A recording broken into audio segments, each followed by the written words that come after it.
Gentlemen, Miss Adrienne Barbeau.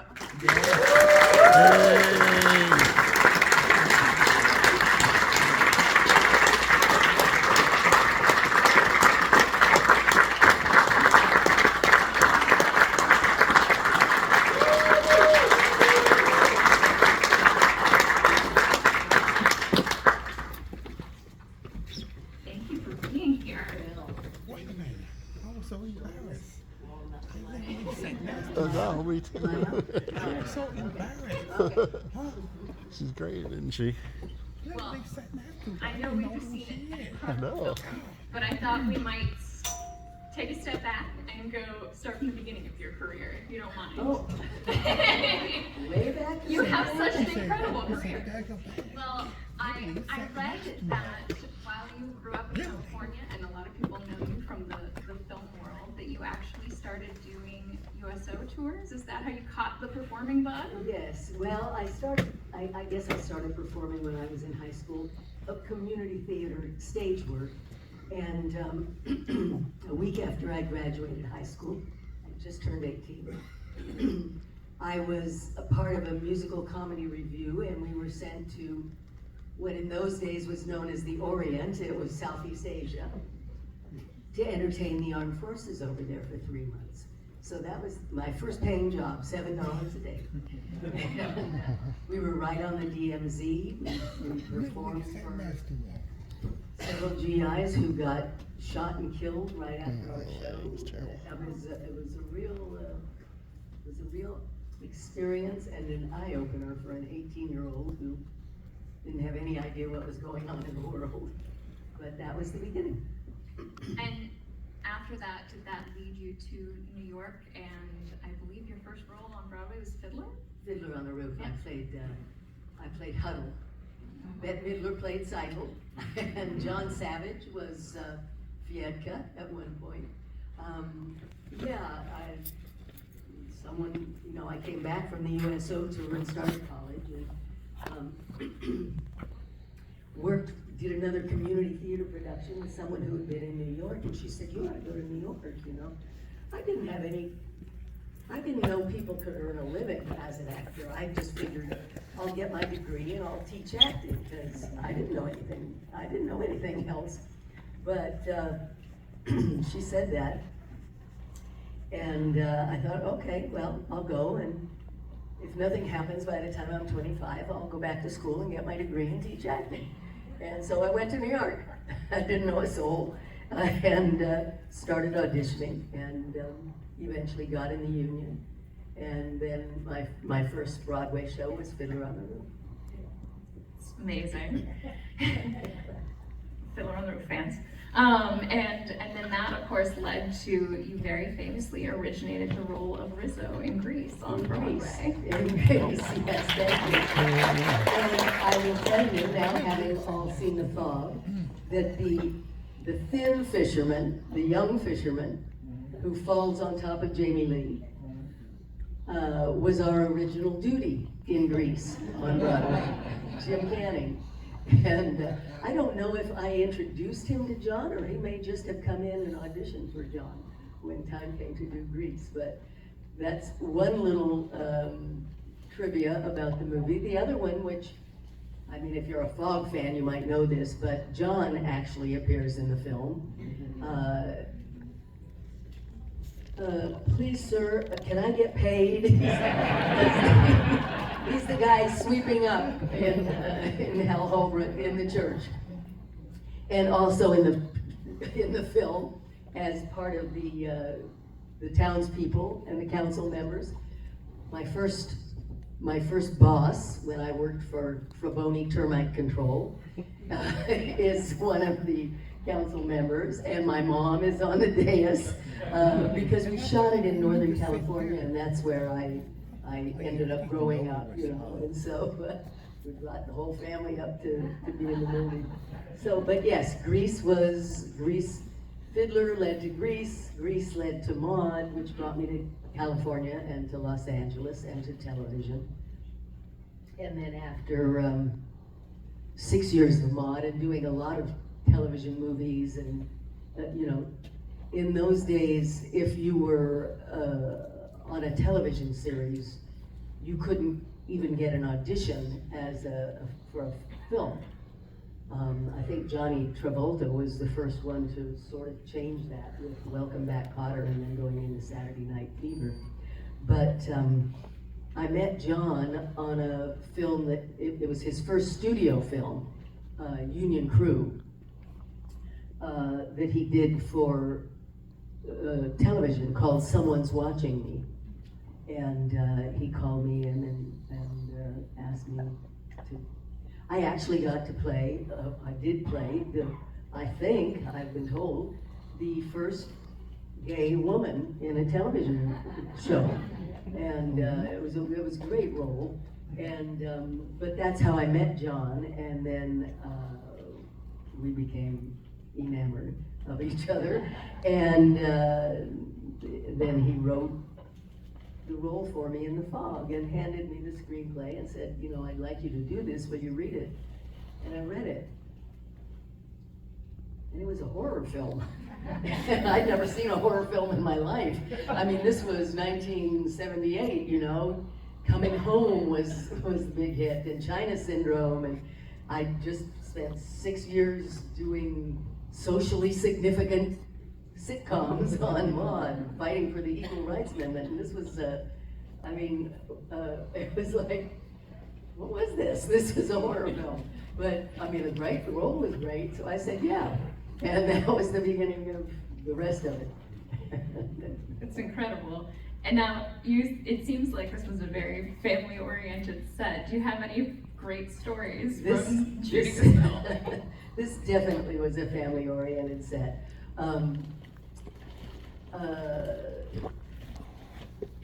We were all, John had worked with a lot of the people before this. He had worked with Jamie Lee, of course, and so Jamie was sort of part of our, you know, she'd come out and visit us. We had a little place out at the beach. Tom Atkins, I don't know if Tom was married to her at the time or if they got married later, but Tom Atkins was dating or married to another original greaser, Garn Stevens, who, if you know Halloween 3, Garn was in Halloween 3. And so I met Tom first through Garn, and then in fact, I think maybe the first time Tom met John was at a screening for Halloween. I had just done The Tonight Show and announced on television that John and I were engaged, and then I raced over to the first screening of Halloween, and I had invited Tom and his wife, girlfriend, Garn, and another friend of mine, and we all watched Halloween. And when it was over, Tom leaned over to the other two girls and said, I don't think we should let her marry this guy.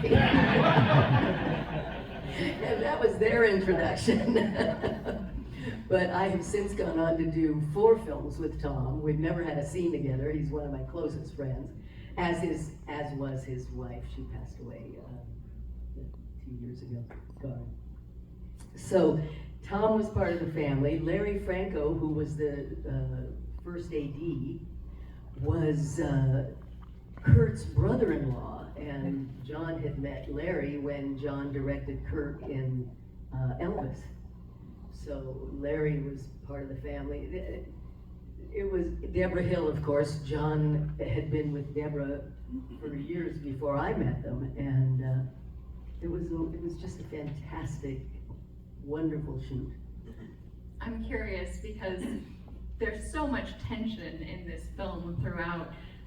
What was it like in between takes? Was it, because it was such a family-oriented set, was it something where you kind of stayed in that tension, or was it a set that was where everyone joked around in between? I feel like I've heard both things happen both ways. I'm sure we all joked around. Most of my stuff was done, all of the stuff inside the lighthouse was done on a set in Los Angeles by myself, so, you know, there. But when we were all up in Inverness, I remember the first day of shooting, John and I had just gotten married, and we were determined that we were going to be very professional, and no one was going to think that, you know, he was treating me like anything other than, you know, an actress. And I think we even took separate hotel rooms. I'm not sure about that. But about halfway through the first day of shooting, John came over and said, "I'm not having any fun." And I said, "I'm not either. Let's just go back to being ourselves." And, you know, it's so long ago. I don't know that I ever met Hal, because we were never on the set at the same time. I remember seeing Jamie's mom, you know, Janet, maybe in the parking lot and everything as we were maybe going to work or something, but everybody, we just had a good time. I bet it sounds like a fantastic set. And one of the things that struck me about this film was I feel like so often in horror today you see like a certain body count by, you know, like maybe Yes. 10 or 15, and this was such patient filmmaking and so grounded in character and story. How did you prepare for this role? What is your process like as an actress? The only thing that I'm sure I had a backstory for myself about what had happened in Chicago. And, another, unless you were looking for it, you wouldn't see this, but when we're in, is it the lighthouse or my house? And we scroll past all of the photographs of myself and my son, and obviously the ex-husband or the former husband or the deceased husband. I don't remember what I decided, but that fellow was my previous boyfriend, who was now dating Deborah Hill. That was Michael Malone, after whom Father Malone was named.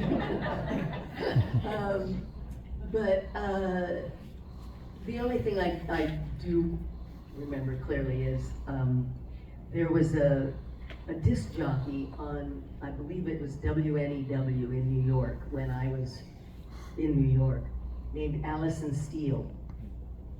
And she called herself the Nightbird, I believe. And she had a very soothing voice. And so that's where that came from. When I see it now, I think, oh my gosh, my voice was so high, because over the years it's gotten lower.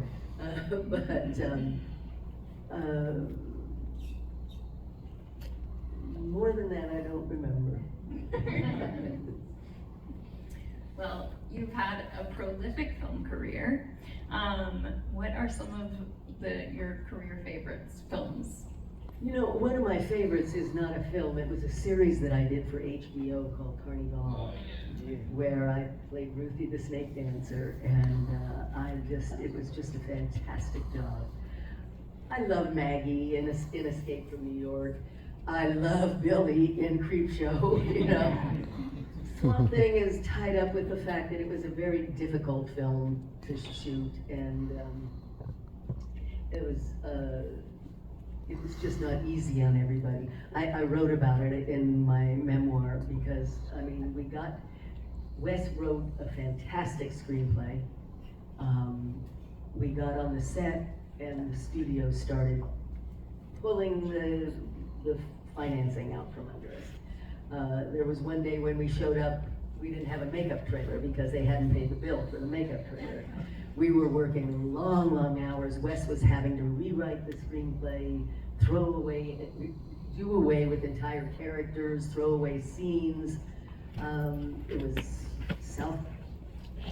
Charleston, South Carolina, in the late spring. It was hot, muggy, buggy, ticks and chiggers, and every night I went to bed going, oh God, what is on my back, you know? So I don't have the fondness for cable that I have for the other characters. The film we're working on right now, I'm absolutely loving. I'm absolutely love it. I'm loving the character. I'm loving the crew, the cast, the director. It's this is gonna go up there with the others. You led right into my next question, which is that you're currently in town shooting Oddities. Is that the name of it? That is the name of it now. Is that the name of it? We'll see. We shall see. We never know. We shall see. Only because the original germ of an idea came from a short film that Tyler Savage, who is our writer-director, directed using me, also called Oddities. So it doesn't bear a lot of resemblance to this, but in some ways it does, I guess. You guys who have seen the original, you'll know. So I don't know if that's the name that the feature will be released under or not. I don't know if they've made that decision. Well, we can't wait to screen it when it comes out. Oh, good. I'll come back. I'll come back. We're gonna hold you to that now. Okay. But how did you get involved? I mean, you mentioned the short film. How did you get Oh, involved with this okay. project? What drew you to it? Tyler and his producing partner, and I'm not sure if they co-wrote the short. I'm not sure. But his producing partner, Dash Hawkins, went to school, was a very close friend of my older son, Cody Carpenter, who some of you may know from his work with his dad on the soundtracks for the last 3 Halloweens and Firestarter and Masters of Horror, Cody did, and he also has his own, he also has his own music that he does. But anyway, Cody and Dash were very close friends in high school, and Dash and Tyler were close friends and business partners. And I just got a call one day from Dash saying, my partner and I have a project we'd like to talk to you about. Can we have coffee? I said, sure. I went and met them for coffee, and they told me about it, and I said, send me the screenplay. And they did, and I loved it. And I said, sure, we'll do it. And so we did it. What I remember mostly about it, it was just maybe an 8-day shoot. I'm not sure, I should have asked Tyler. Couldn't have been too much more than that. But we were supposed to start work on Monday. And on Friday, Tyler had a rehearsal for us all. And the SAG rep was there. This was during COVID. And she said, well, I've got to swab you all for COVID. Okay. And on Sunday, Tyler called and said, Adrienne, you have COVID. I said, I do?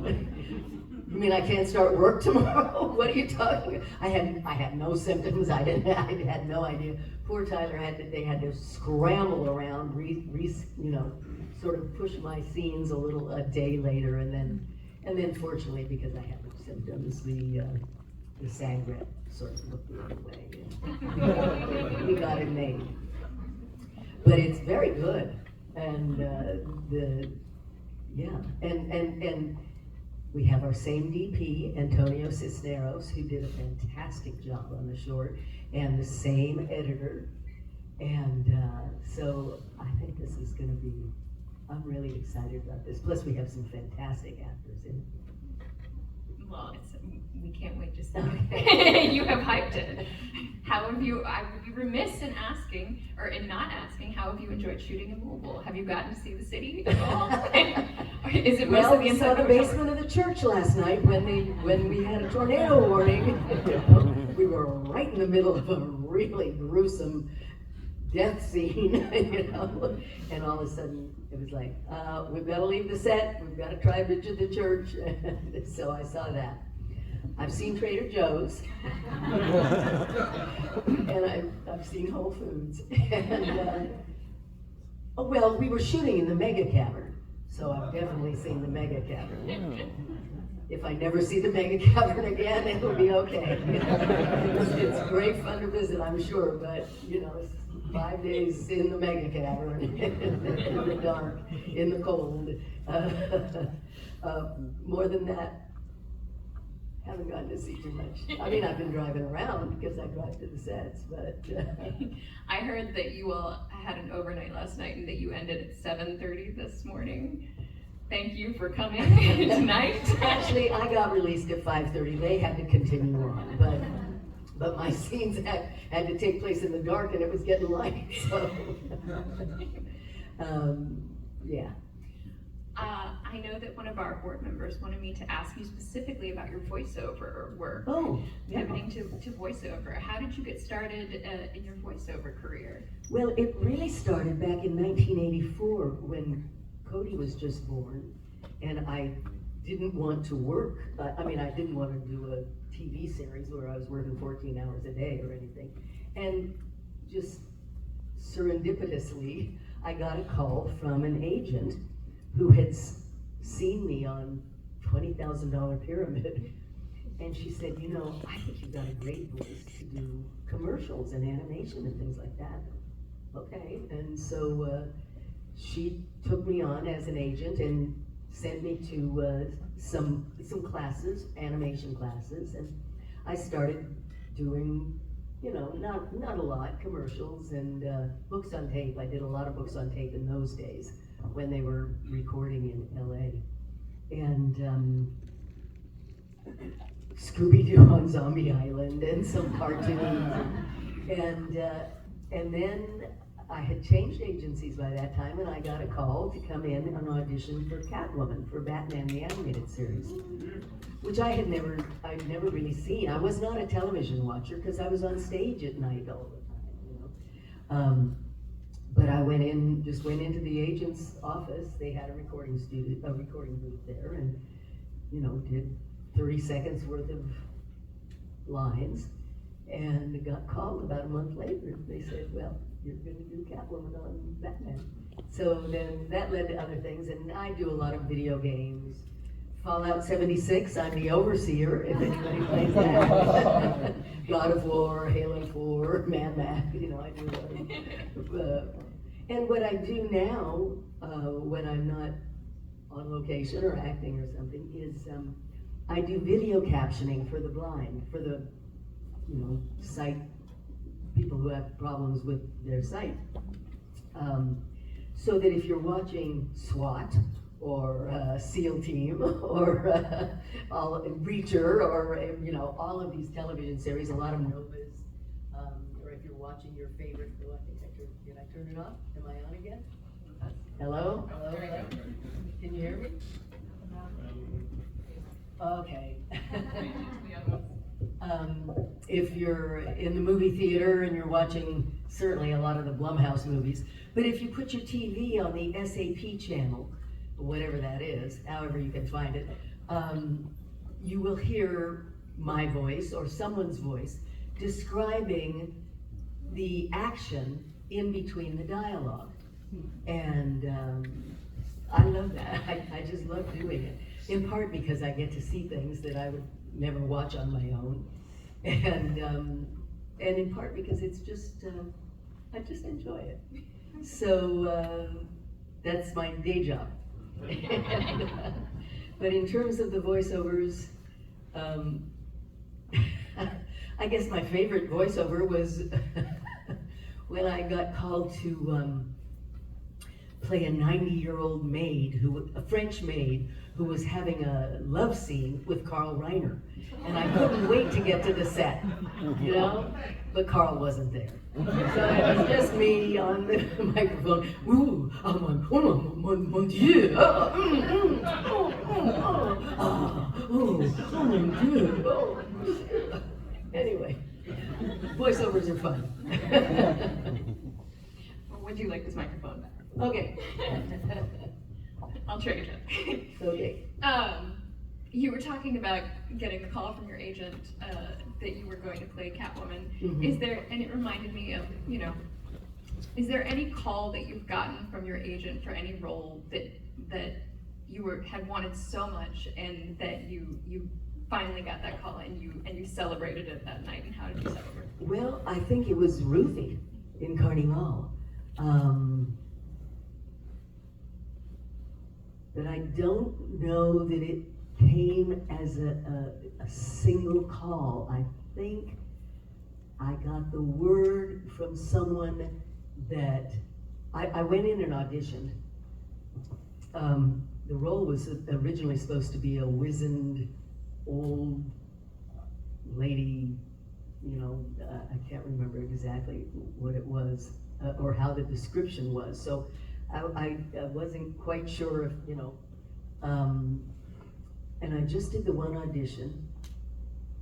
It was before Thanksgiving. And then never heard anything. And I thought, well, that's gone by the wayside. And then sometime around Christmas, I got a call from someone who was involved with the show, I believe, saying that I was not going to have to go back in and audition for the network, that they loved what I did. And I don't know if that's when they said, and you'll be getting the offer, or if it was just, you don't have to go back. But eventually I got the call. But the one call I do remember was we did the pilot, and then we had to wait to find out if we got picked up. And I believe that I got that call, I believe it was my mother's birthday. My mother passed, but I believe it was my mother's birthday when we got the call that yes, they had picked up the pilot and we were going to go to series. So that was joyful. That's a wonderful call to get. I have just a few more questions and then we'll turn it over to the Okay. audience if that's Yeah. okay with Yeah. you. You mentioned your memoir earlier. Oh. And what, and I believe you've written some other novels as I well. have. I have. Now, what made you turn your sights to writing? What was the inspiration? All right, I'm gonna tell the whole story. Because there was no inspiration. I never thought I would write. I never anticipated writing. I kept a journal, but I never. But on the first day of preschool, and I've told this story before, so it's gonna sound a little by rote, but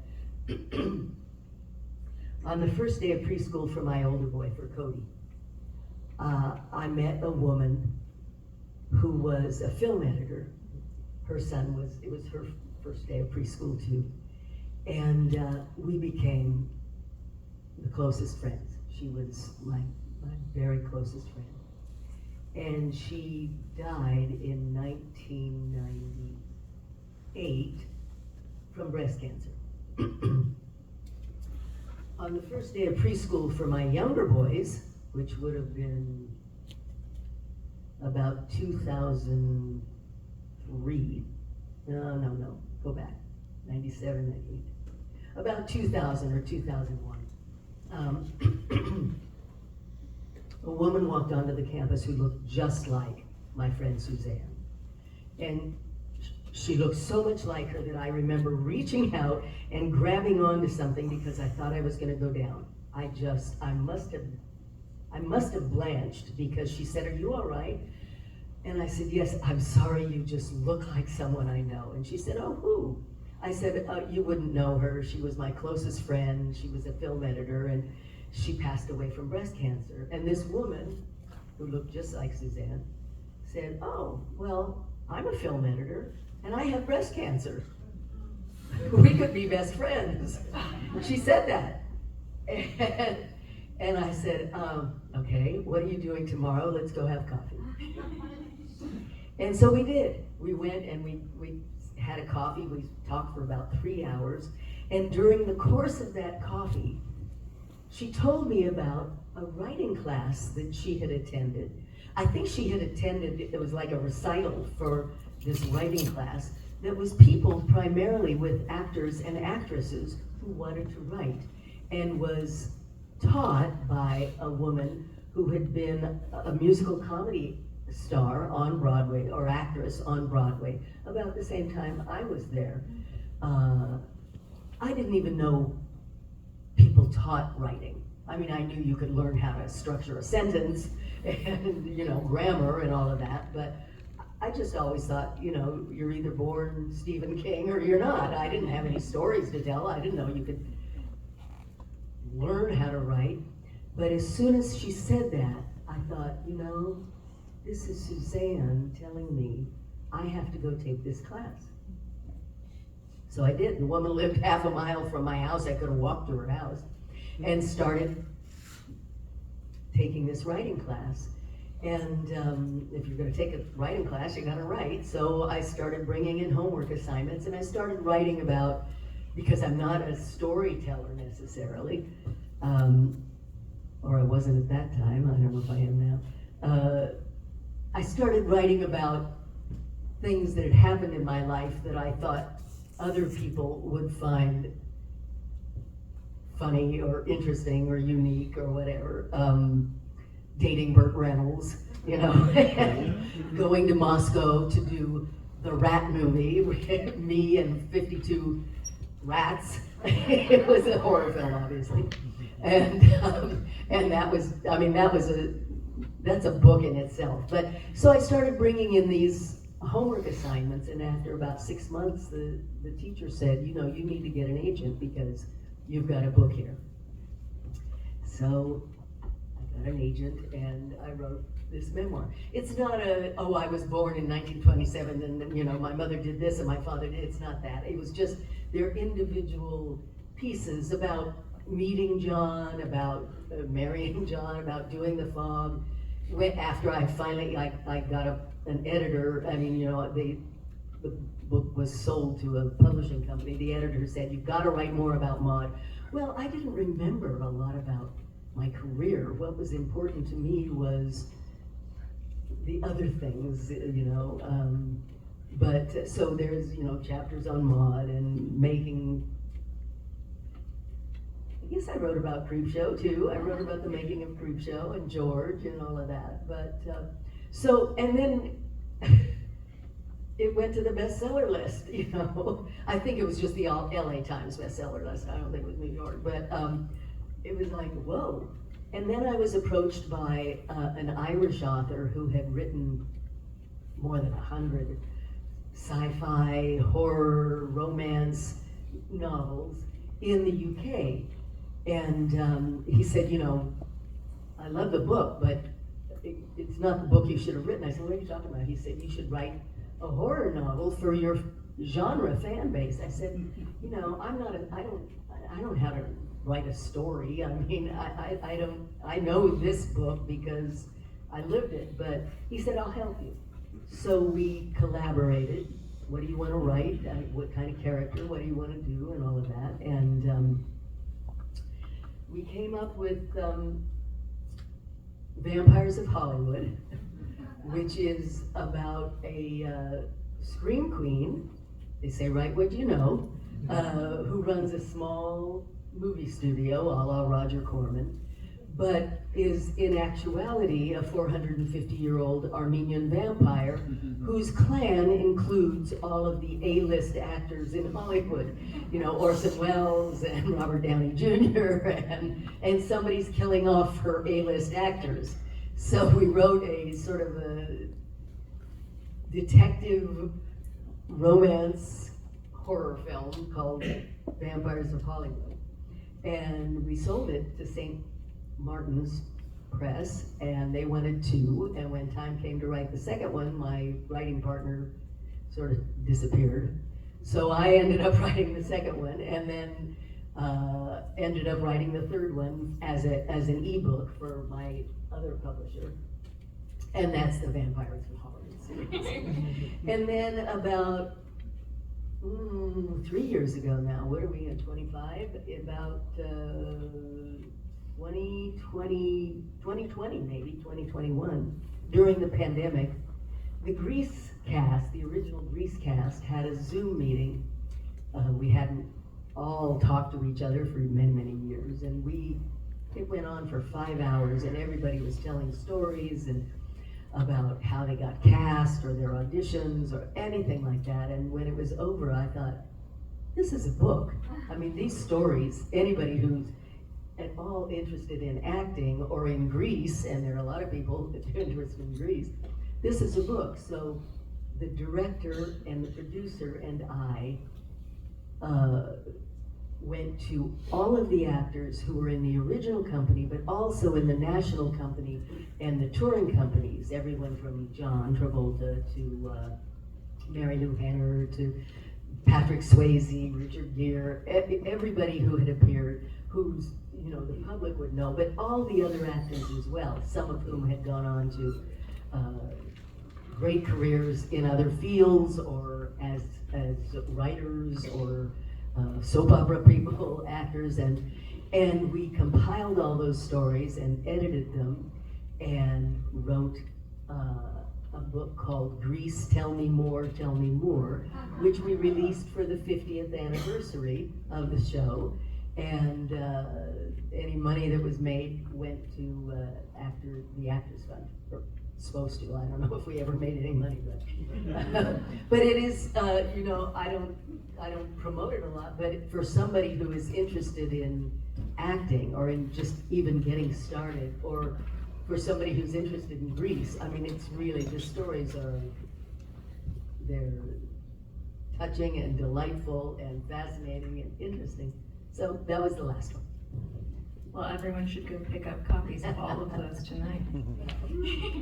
I think it's time to turn it over to the audience. So who has a question? Raise your hand. I saw your hand go up first. You're just gonna have to yell. I'm sorry, no microphone. No worries. You work with like a bunch of really iconic actors and directors in horror, but somebody that I was more curious about that's kind of like an enigma to me that was in a bunch of John's films is George Buck Flower. Oh, yes. Yes. You know, I don't know how John met him. I mean, we always called him Buck, you know, I guess. No one's ever asked me about Buck. I'll have to find out from John, because I don't know how he met him. Whether he was, because he had another career, didn't he? Porno. Porno? Yes. Well, I don't know if John met him that way. If he did, it was after we divorced. He did. But, so he wasn't a wrestler? No. No, okay. He was an adult film. He may have just auditioned for the role, I don't know. I'm sorry, I don't know anything about Buck. Oh, okay. Hello, my name's Mike. I'm literally kind of separate, literally set with me back in the back. Yeah. Appreciate that. I was determined for us to sit together. Thank watch you. the movie together. My name's Michael Chandler. I'm kind of go all over town, and I've been on the news lately, just playing violin all over town. But my question is about the fall. If the fall is the same in the movie, do you think the fall is basically it's about ghosts? Do they use a ghost in it? Because they have a mention ghosts. And I feel like that this remind me watching it. It's like everything is haunted. It was somebody coming through the fall. It was come from the first spirit. It was this true. It came from an older man that was here in the beginning of the movie on that. Can you explain to me about ghosts and all that? Well, they were the ghosts of the pirates who were 100 years ago, who were from a leper colony. And they wanted the priest to allow them to establish a colony very near Antonio Bay. And instead, he had them killed. So the pirates are the ghosts. And actually that does, you may not know this. This is another fast fog story. When John put the film together and he had a screening, we were about halfway through the screening, maybe a little bit more, and he asked me to go outside. And we went outside and he said, this isn't working. This isn't working. Will you, I think I have to give up my career. Will you continue to stay with me if I stop directing? What are you talking about? You know, it's like, but he felt that the first cut, after it had all been shot and put together, was not scary enough. So what you're seeing, he went back, he did the first scene with John Houseman was not in the original. All of a lot of the ghosts breaking through the windows in the church was added. All the scenes that the mini mart where, you know, all of the stuff in the refrigerator is shaking, the gas station, Nancy's scene where the chair goes across the room, all of that they added later. And it worked. John went to Avco Embassy and he said, I'll spend my own money because this isn't working. And Avco came back and they gave him another, whatever it was, you know, the film budget was very minimal for this, for the time especially. Yeah. Hi, Adrienne. I've met you at a couple of the cons in the past. Honored to see you again. Thank you. Back in February, my mom and I went to Point Reyes and saw the lighthouse. We fell in love with it. Two-part question. Number one, how was the staircase? We went down that 313 steps down and up. How many times did you have to do that? Well, I don't remember how many times. What I do remember is, and you probably know this having been there, it's the Point Reyes National Seashore. It looks just like it did when we made the film. And it's a fantastic place to go. You know, it's only 26 miles from the Golden Gate Bridge. It's, you know, it takes about an hour and a half to get there from San Francisco. But if it gets too windy there, the National Park Service shuts it down.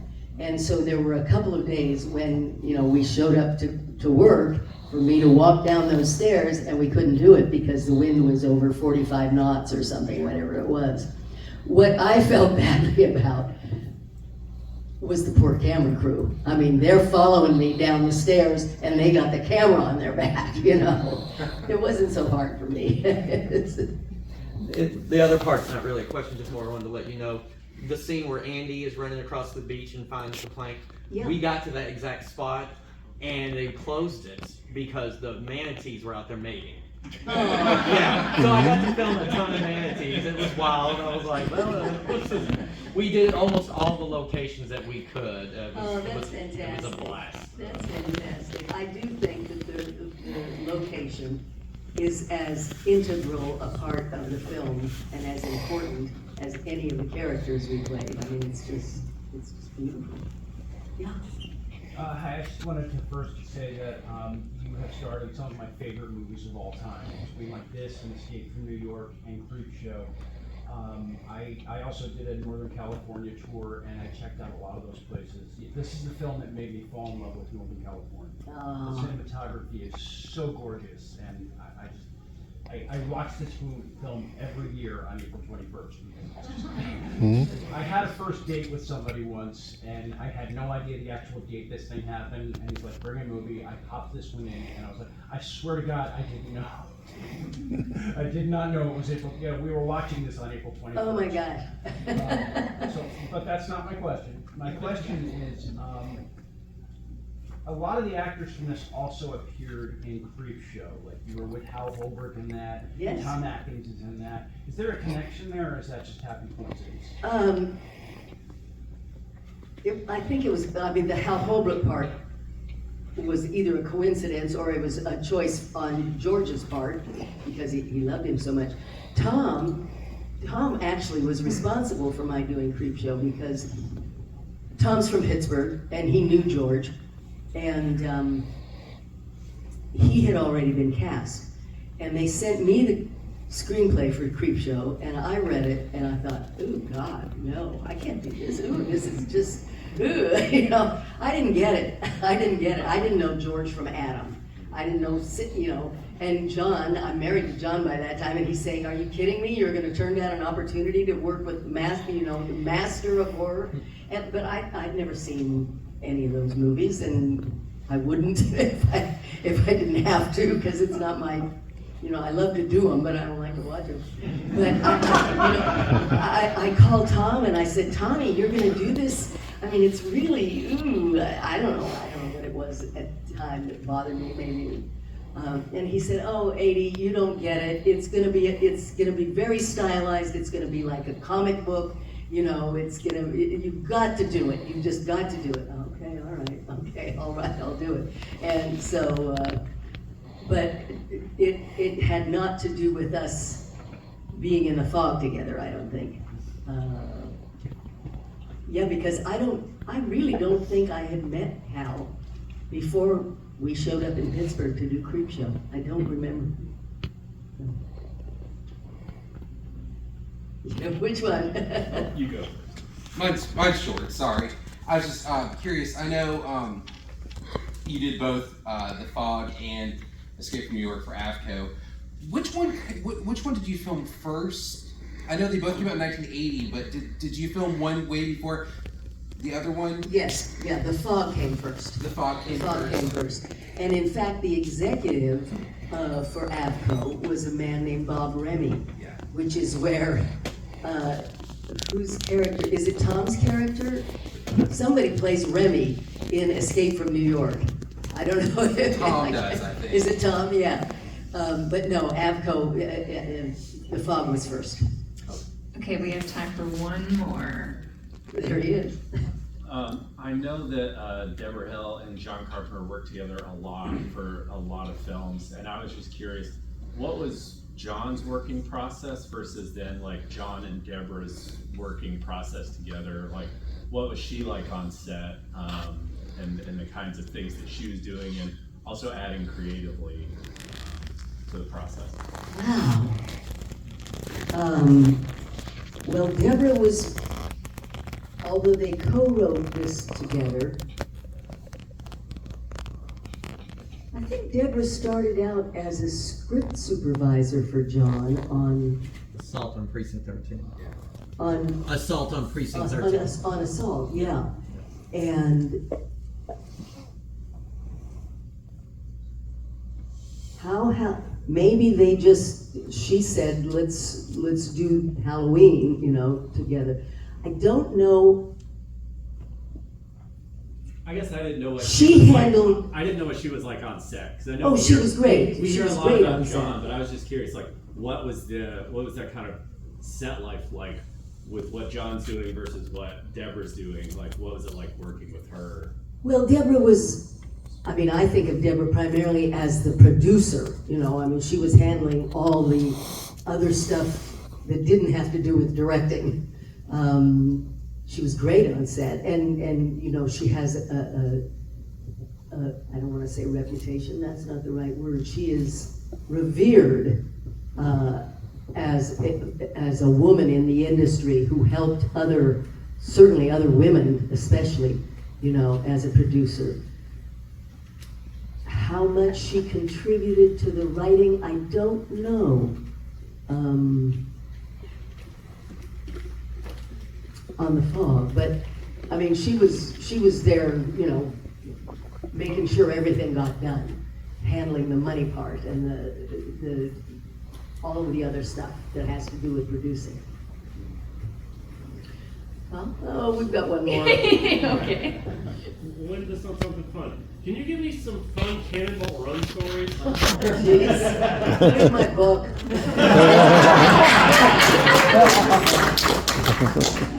I didn't have any fun Cannonball Run stories because I wanted to act, you know. I mean, it was like my second or third film, and I was gonna act, and they were just all gonna do coke and show up, you know, say whatever they wanted to say. That's not all. And we had a couple of real tragedies. We had an accident on that set that left one stunt woman paralyzed from the neck down, which not too many people talk about, and another accident which led the last Cobra car to ever come off the assembly line sliced in half because a crane came down. But I do remember working working with Dean, who never said a word that was on the page, so you never knew what your cue was gonna be. But he was so funny and so delightful that it was just like, okay, are you finished talking? Because now I'm gonna say something that maybe will work for the scene. But he was delightful. And Dom, of course, was wonderful. I was starstruck with Roger Moore. And when we were in Lancaster, which is a desert, his air conditioning broke, and he asked if he could come sit in my air conditioning, and I was like, oh my God, what am I gonna talk to Roger Moore about? You know? I mean, Roger Moore, you know. But the rest you can, yeah.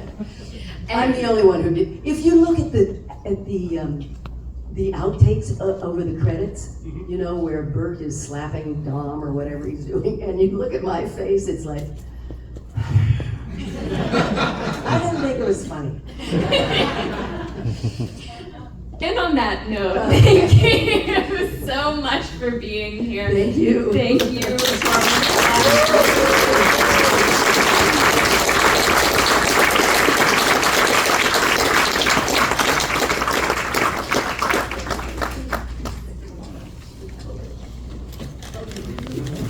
Oh, yeah.